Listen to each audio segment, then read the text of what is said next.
కడపలోని ఎర్రముక్కపల్లిలో ఓ ఇంటిని అక్రమంగా కూల్చేశారు. జేసీబీతో విచక్షణ రహితంగా ఇంటిని కూల్చివేశారని బాధితులు వాపోయారు. ఇక తమకు డిప్యూటీ సీఎం పవన్ కళ్యాణ్ న్యాయం చేయాలని బాధితులు కోరుతున్నారు. తమ ఇంటిని తమకు అప్పగించే వరకు రోడ్డు మీదే నిరాహార దీక్ష చేస్తామని తెలిపారు. ఎమ్మెల్యే మాధవిరెడ్డి బంధువులు ద్వారకానాథ్ రెడ్డి, శ్యామ్ సుందర్ రెడ్డి ఈ వ్యవహారంలో ఉన్నట్లు ఆరోపించారు.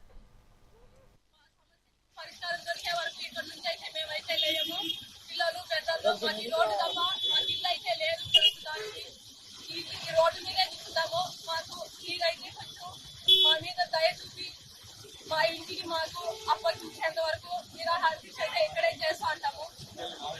దుర్మార్గులు అయితే కొంచెం ఎమ్మెల్యే బంధువులని చెప్పుకొని మా ఇల్లంతా రాత్రి ఈ విధంగా అయితే చేసేసారు.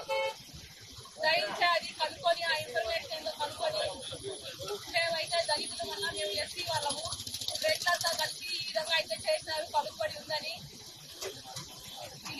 ఇది 100 సంవత్సరాల నుంచి మేమైతే ఇంట్లోనే ఉంటాము.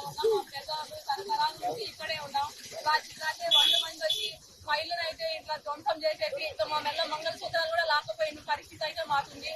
మాకు ఇంకా ఈ విధంగా చేస్తున్నాం కాబట్టి ఇంకా మమ్మల్ని ఏం చేస్తారో నాకైతే తెలీదు. ఒక్కసారి మాతో మాట్లాడండి ప్లీజ్ అన్న.